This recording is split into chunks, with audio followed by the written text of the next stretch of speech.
Captain Maria Santos stood at the window of Earth's orbital station, her hands clasped tightly behind her back. The holographic displays around her showed the incoming meteor storm heading toward the Proxima colony. Thousands of massive rocks, each capable of destroying a city, were less than 24 hours from impact. She knew Earth's planetary defense network could stop them. They had the technology, but the Galactic Council had forbidden them from sharing it. "Captain, we're receiving another distress signal," Lieutenant Chen reported, his voice heavy with frustration. "The Orcs colony is directly in the storm's path. Their shields won't hold." Maria closed her eyes, remembering the Council's last message. Earth's technology-sharing privileges remain restricted under Section 47B. Primitive Species Regulations. The station's main screen flickered to life, showing the desperate faces of Orcs children being evacuated to underground shelters. Their scaled faces reminded Maria of the dinosaur books she used to read as a child. But these weren't ancient creatures. They were living, breathing people about to face disaster. "Run the numbers again," she ordered, even though she knew it wouldn't change anything. "How many could we save if we deployed now?" Chen's fingers flew across his console. "With our current defense grid, we could protect both colonies completely. 0 casualties." He paused, swallowing hard. But the Council's orders.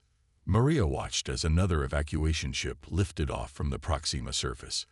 They were running out of time. The Council had governed the galaxy for over 2,000 years, claiming their rules protected developing civilizations. Earth had joined 3 centuries ago, eager to learn from older species. Instead, they found themselves trapped in an endless cycle of restrictions and regulations.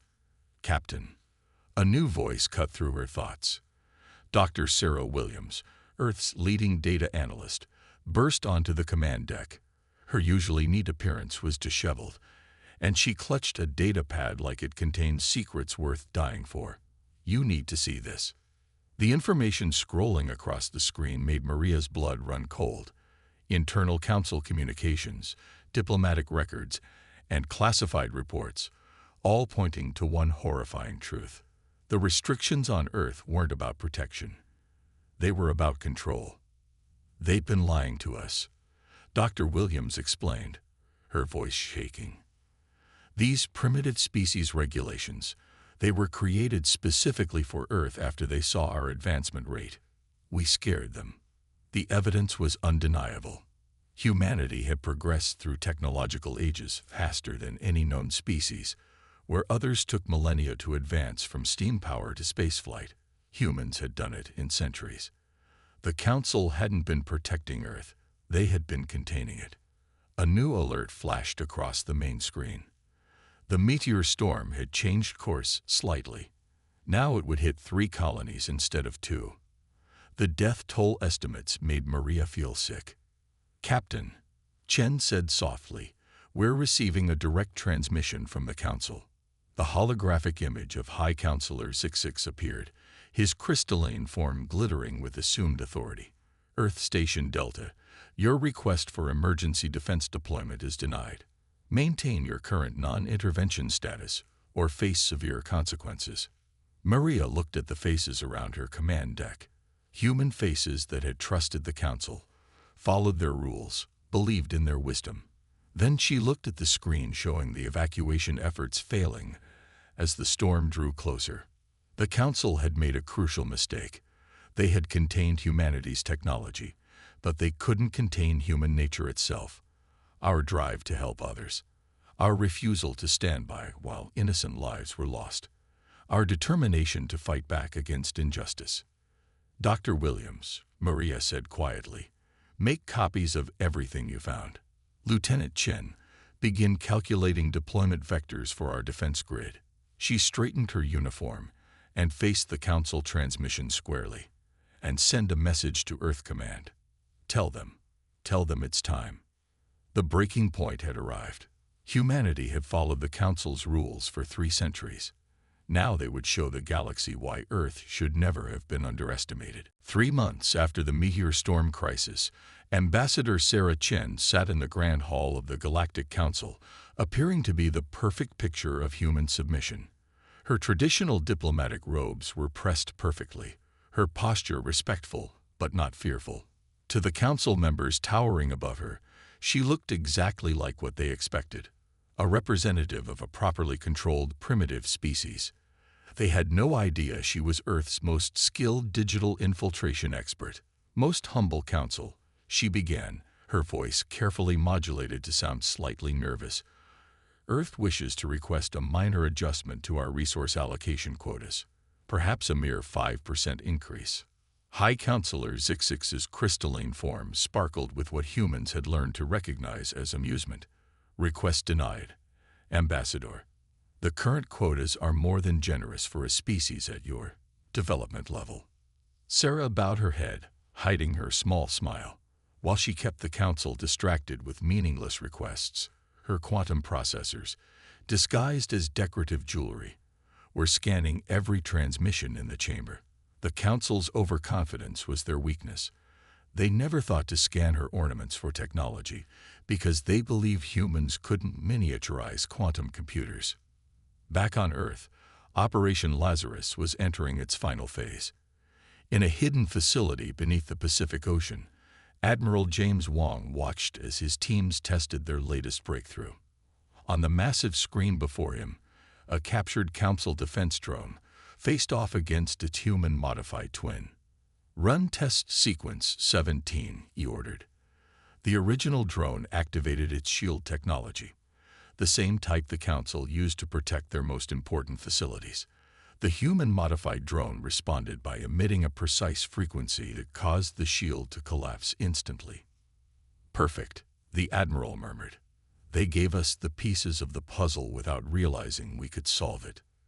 For centuries, the Council had allowed Earth access to small samples of alien technology, believing humans could never reverse engineer their advanced systems.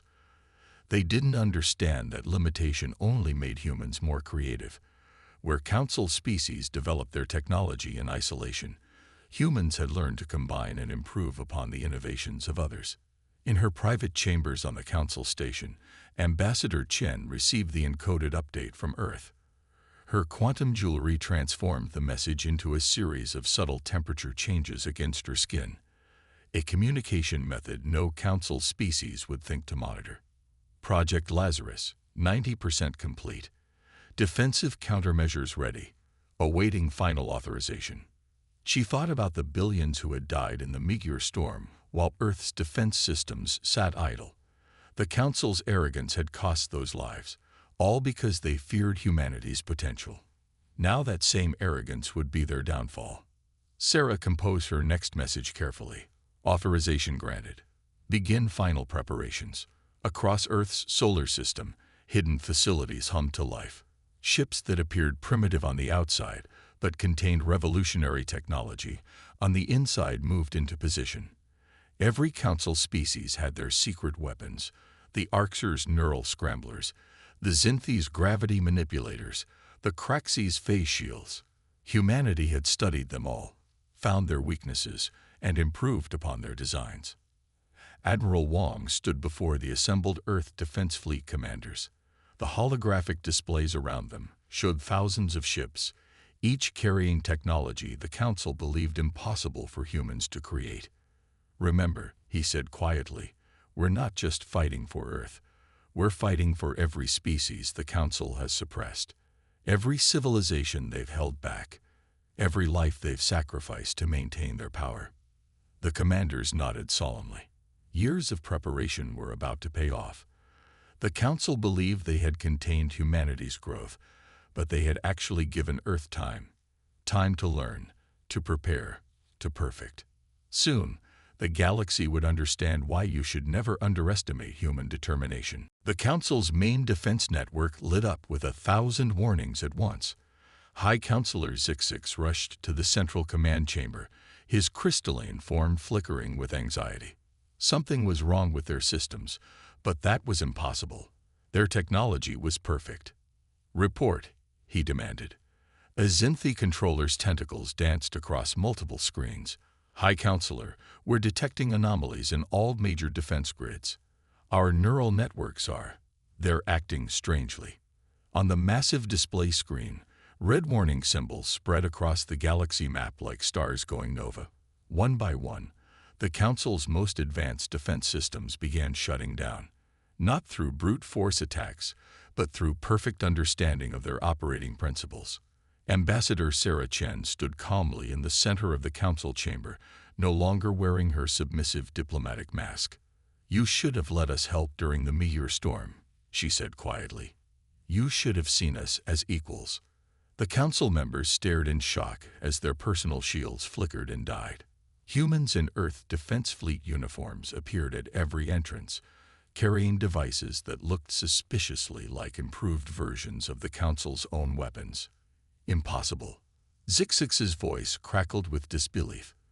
"Your species cannot comprehend our technology." Admiral Wong's hologram materialized in the chamber center. "Comprehend it. We perfected it." He gestured, and the chamber's main screen displayed scenes from across council space. "Your neural networks. We learned to speak their language. Your gravity manipulators. We made them twice as efficient. Your phase shields. We found the frequency variants you never noticed." The Orcs representative's scales rattled with fear. But we only gave you basic samples. Primitive versions." Sarah smiled. "That was your mistake. You gave us pieces of different puzzles, thinking we could never connect them. But humans, we're really good at seeing patterns others miss." Across council space, Earth's improved versions of alien technology systematically disabled defense systems, communication networks, and military installations. No shots were fired. No lives were lost. Earth's forces simply walked in, using the Council's own technology against them. In the Pacific facility, Admiral Wong watched the operation unfold. Each Council species had kept their advanced technology secret from the others, believing they held unique advantages. None of them had imagined that humanity would discover, improve, and combine all their innovations. "Status report," he called out. Lieutenant Chen, Sarah's brother, checked his displays. "All primary targets secured, sir. Council military installations are under our control. Their neural networks have been completely reprogrammed.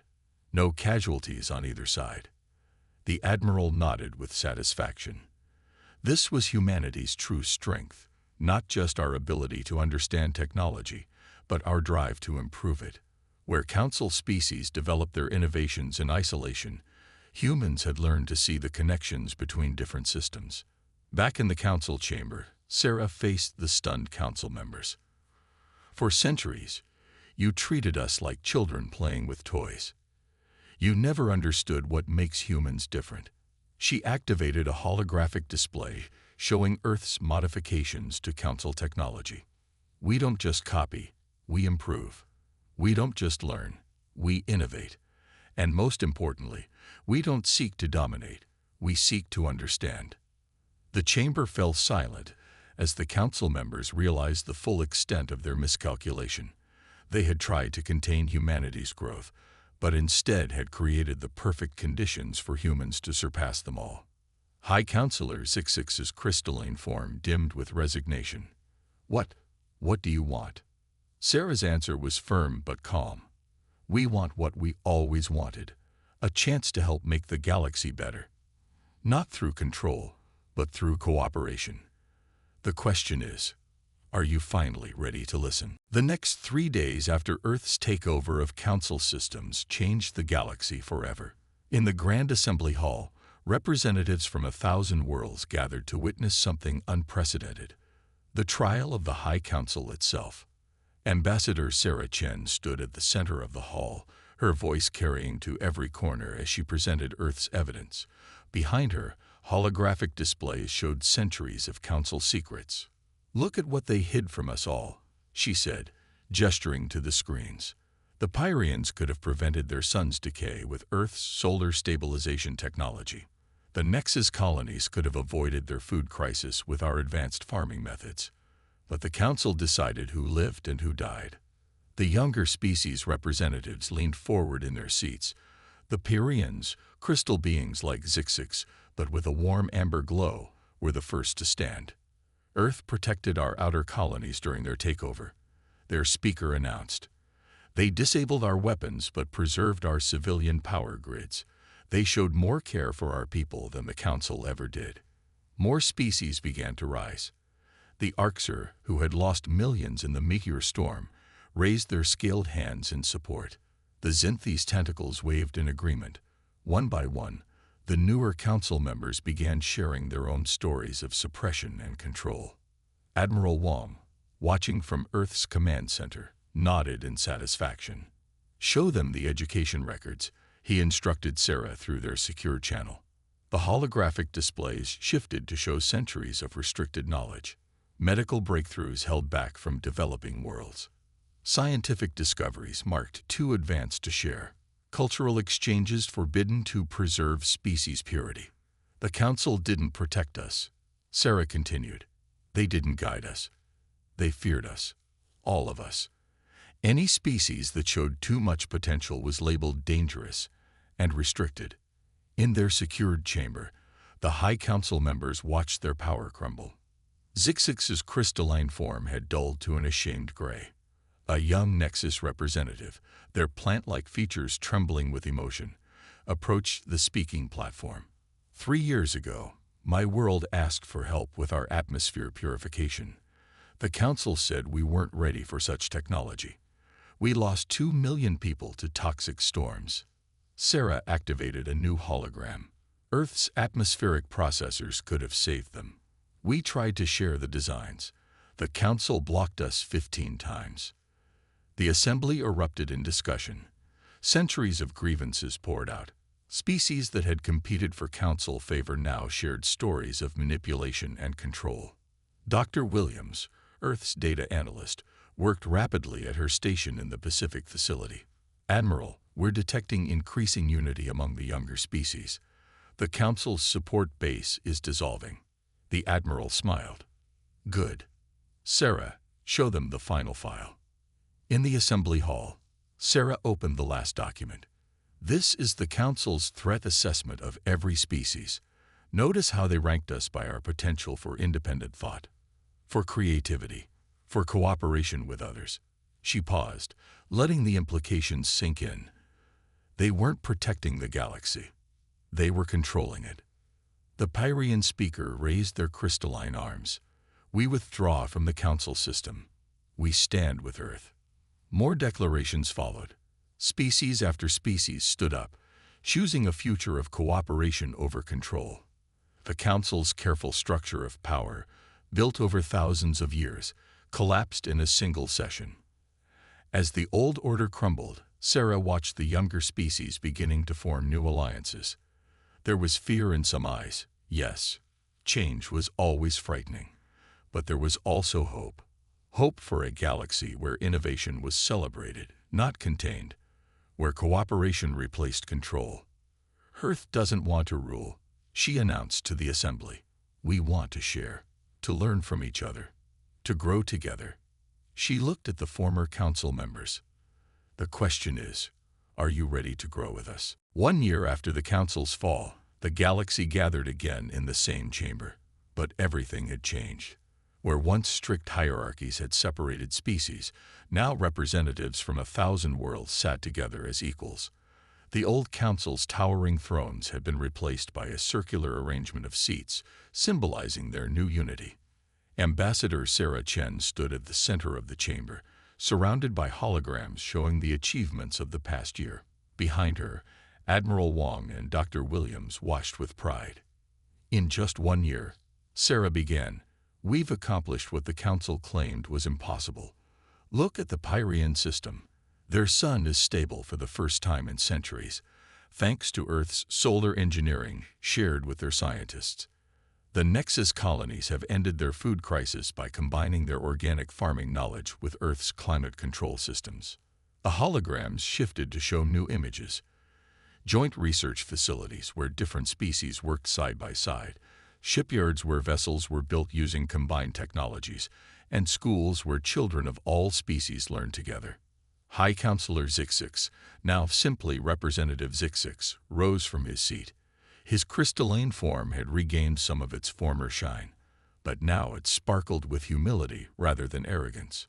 "I speak for the former council members," he said, his voice carrying across the chamber. "We expected Earth's revenge to be destructive. Instead, they showed us a better way. They had every right to punish us, but they chose to teach us instead." Admiral Wong stepped forward. "Revenge wasn't our goal. Change was." He gestured to the gathered representatives. "Look around you. Every species here has something unique to offer."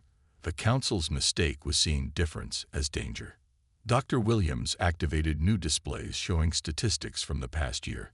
Disease rates down 60% across all worlds, food production up 45%, education access improved by 80%. "This is what happens when we work together," she explained. "When we share knowledge instead of hoarding it." The Orcs representative, scales gleaming under the chamber lights, stood next to Sarah. "Earth could have taken the council's place," they said. "Instead, they helped us build something new, the Galactic Alliance." Sarah smiled as she remembered the past year's challenges. Some had expected Earth to become the new rulers of the galaxy. Instead, humanity had worked to create a system where no single species held absolute power. The new Alliance Charter, displayed prominently on the chamber walls, guaranteed equal rights and technological access for all members. "Today," Sarah announced, "we open the first Galactic Academy of Sciences. Every species will share their knowledge freely. Every discovery will benefit all. Every innovation will be celebrated, not feared." The chamber erupted in applause as the holograms showed the new academy, built from the converted council archives, its doors open to all. The same vaults that once stored restricted knowledge would now share it freely. "This is Earth's true revenge," Admiral Wong said quietly to the assembly. "Not destruction, but reconstruction. Not punishment, but progress. We didn't just want to end the old system. We wanted to build something better." As representatives from across the galaxy signed the final Alliance Charter, Sarah watched the former council members joining enthusiastically. They had learned perhaps the most important lesson. True power comes not from control, but from cooperation. The galaxy had expected Earth's revenge to be brutal. Instead, it was revolutionary, a revolution of ideas, of hope, and of unity. Humanity had shown that the greatest victory isn't in defeating your enemies, but in transforming them into friends. As the ceremony concluded, the chamber's old motto was replaced with new words that would guide their future. "Together we learn. Together we grow. Together we thrive."